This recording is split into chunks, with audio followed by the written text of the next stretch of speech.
अपने तमाम सुनने वालों को मेरा सत श्री अकाल नमस्कार।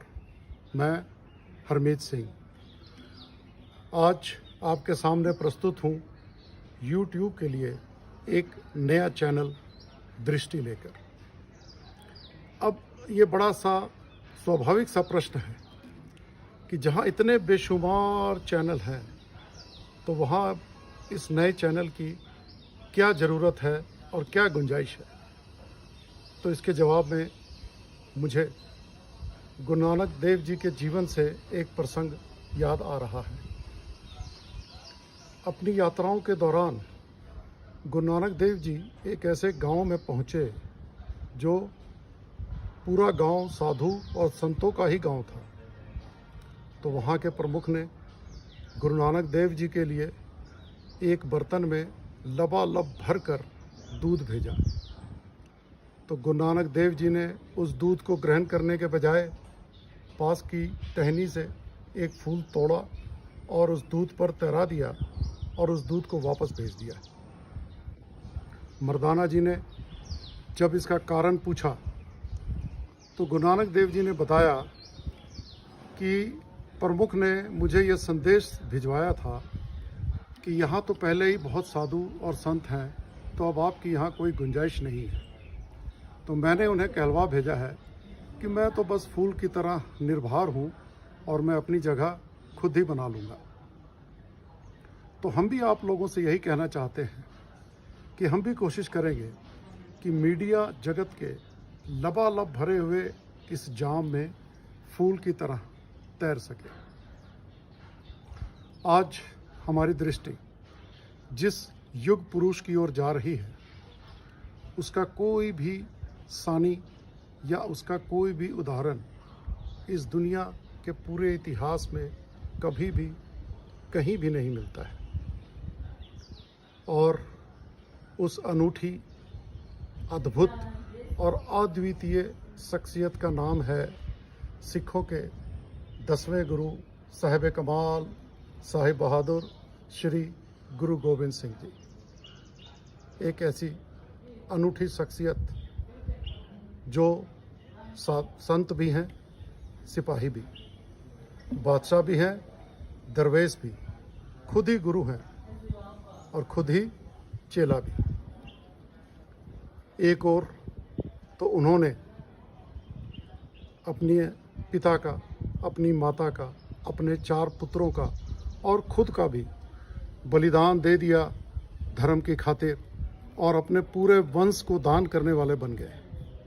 और दूसरी ओर उसी दसम पिता ने खालसा को जन्म देकर अपने वंश को हमेशा हमेशा के लिए अजर और अमर कर दिया। एक और तो उनके दरबार में 52 कवि रहा करते थे और दूसरी ओर ऐसे ऐसे योद्धा भी थे जिनकी वीर गाथाओं की गूंज आज भी इतिहास के पन्नों से सुनाई पड़ती। एक और तो उनके जीवन में इतनी भक्ति कि अकाल स्तुति में उन्होंने कई गीत गाए और दूसरी ओर इतनी शक्ति कि उन्हें महाबली के नाम से जाना गया। अगर हम उनके जीवन को आंतरिक रूप से देखें तो वो बहुत ही शांत, बहुत ही गंभीर था, क्योंकि पूरे इतिहास में कहीं भी ये उल्लेख नहीं है कि किसी ने भी गुरु गोविंद सिंह जी को कभी भी आवेश में, गुस्से में या उद्विग्न देखा हो। युद्ध के मैदान में भी हमेशा उनकी सौम्यता बरकरार रहती थी। लेकिन अगर हम उनके बाहरी जीवन को देखें तो वह एक क्रांति का इतिहास है। तो ऐसा अद्भुत और अनूठा व्यक्तित्व था जिसमें विपरीत गुणों का समावेश था। इसीलिए उनके बारे में कुछ कहना ऐसा ही है जैसे सूरज को दिया दिखाना। अल्लाह यार खान जोगी एक ऐसे अजीमुशान शायर हुए हैं जिन्होंने गुरु साहब के बारे में काफ़ी कुछ लिखा है, लेकिन उन्होंने भी कहा है कि अगर दुनिया के तमाम दरख्तों के सारे पत्ते कागज़ की तरह इस्तेमाल कर लिए जाएं और समुंदर के पानी को स्याही की तरह इस्तेमाल कर लिया जाए तो भी गुरु गोबिंद सिंह जी की महिमा का गुणगान नहीं किया जा सकता। पानी का बुलबुला कहे भी समुद्र के बारे में तो क्या कहे, उसकी तो औकात ही नहीं है। लेकिन फिर भी गुरु साहब की बात करनी है, उनको याद करना है, तो हमारी मजबूरी है, हमें कुछ शब्दों का ही सहारा लेना पड़ेगा। और आज हम चाहेंगे कि गुरु साहब के जीवन के कुछ प्रसंग आप सभी के साथ साझे कर सकें। आज से करीब 353 साल पहले सन 1666 ईस्वी में दिसंबर के महीने में पटना शहर में गुरु नानक की ये 10वीं जोत माता गुजरी जी की कोख से प्रकट हुई। उस समय उनके पिता सिखों के 9वें गुरु गुरु तेग बहादुर जी आसाम और बंगाल की यात्रा पर थे। उनका लालन पालन उनके मामा श्री कृपाल चंद जी की देख रेख में हुआ। बालक का नाम गोविंद राय रखा गया और बाद में वो बाला प्रीतम के नाम से भी जाने गए। जिस दिन गुरु गोबिंद सिंह जी का जन्म हुआ उसी दिन अम्बाला में रहने वाले पीर भीखन शाह ने अपना सजदा पश्चिम के बजाय पूरब की ओर किया और ये उद्घोष किया कि आज पूरब में किसी अल्लाह के नूर ने जन्म लिया है। और इस अल्लाह के नूर के दर्शन की खातिर वो अपने कुछ शिष्यों को लेकर अपने अंतरात्मा की पुकार को सुनकर पटना साहब की ओर चल पड़े। जब वो वहाँ पहुँचे तो बालक गोविंद के जब उन्होंने दर्शन किए तो उन्होंने अपनी दोनों मुट्ठियाँ बालक के सामने कर दी और बालक ने अपने दोनों नन्हे नन्हे हाथ उन दोनों मुट्ठियों पर रख दिए। यह देखकर पीर साहब बहुत ही प्रसन्न हुए। जब उनके मुरीदों ने इसका राज पूछा तो उन्होंने बताया कि मैंने अल्लाह के इस नूर से ये पूछा था कि आप इस दुनिया में हिंदुओं के लिए आए हैं या मुसलमानों के लिए। तो मुझे जवाब मिला कि वो तो सब के लिए हैं, हिंदुओं के लिए भी हैं और मुसलमानों के लिए भी हैं।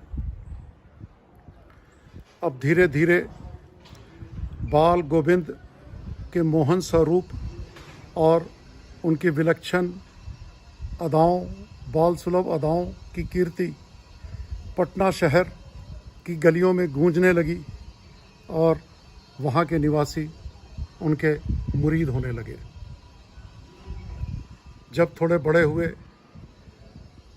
तो बाल गोविंद अपने दोस्तों के साथ गंगा के तट पर खेलने जाने लगे। अब विधि का विधान देखिए, इसी पाटलिपुत्र में, इसी गंगा तट पर कई 100 साल पहले सम्राट अशोक ने धर्म की खातिर अपनी तलवार का त्याग कर दिया था और उसने पूरे हिंदुस्तान के इतिहास को मोड़ दिया था और दास्ता की जंजीरों में जकड़ा गया। और उसी गंगा तट पर आज एक बालक आया था जो बड़े होकर गुरु गोबिंद सिंह बनकर, जिसने तलवार उठानी थी फिर धर्म की खातिर, लेकिन इस बार उन्हीं दास्ता की जंजीरों को काटने के लिए। गंगा के तट पर एक काफ़ी मशहूर पंडित शिवदत्त जी हमेशा हरि की तपस्या में लीन रहा करते थे। जब उन्होंने बाल गोविंद के दर्शन किए तो वो धन्य हो गए और उन्हें लगा कि उन्होंने अपने इष्ट के दर्शन कर लिए।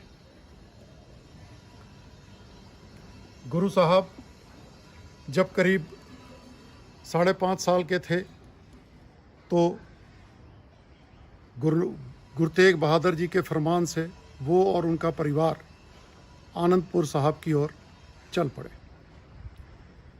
जब वो और रास्ते में लखनौर, जो कि माता गुजरी जी का गांव था, वहाँ पर कुछ महीनों के लिए रुके।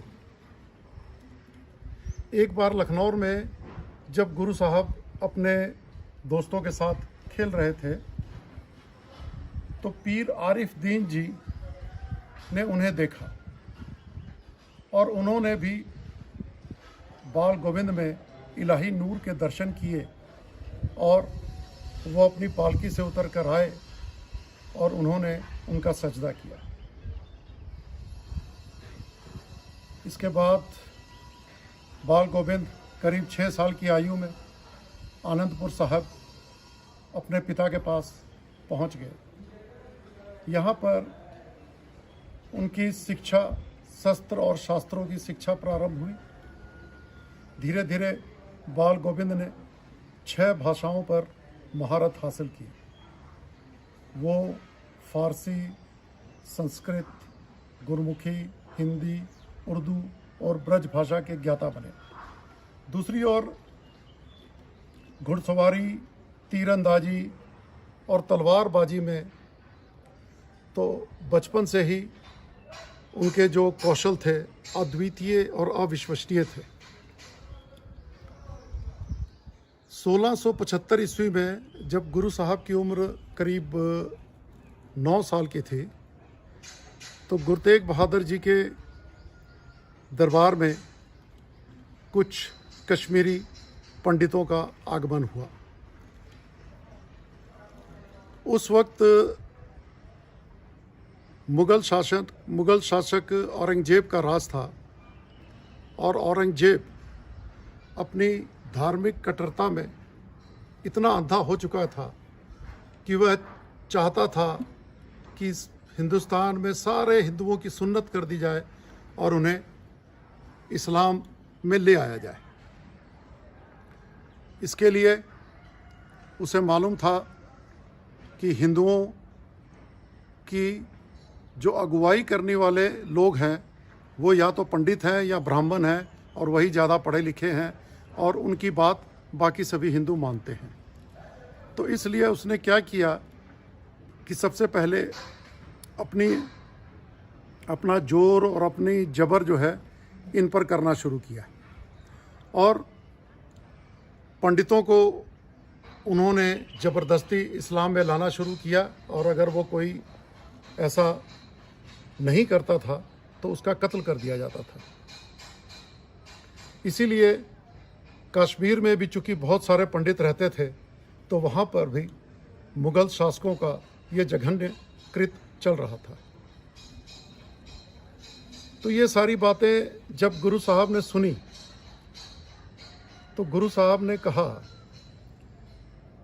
कि फ़िलहाल इस समस्या को टालने के लिए या इससे बचने के लिए और हिंदू धर्म की रक्षा के लिए किसी महान शख्सियत को आगे आना पड़ेगा और हो सकता है कि उसे अपने प्राणों की आहुति भी देनी पड़े। तो उस समय बाल गोविंद जो पास में ही थे उन्होंने कहा कि आपसे बड़ी शख्सियत और कौन हो सकती है।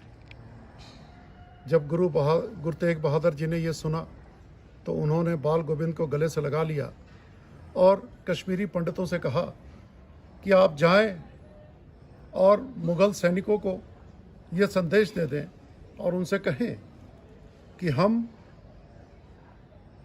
गुरु तेग बहादुर जी को अपना गुरु मानते हैं और अगर मुग़ल सल्तनत गुरु तेग बहादुर जी को इस्लाम कबूल करवा दे तो हम सभी खुद ब खुद इस्लाम में आ जाएंगे। तो वो चले गए और उन्होंने ये संदेश मुग़ल सैनिकों तक पहुंच गया।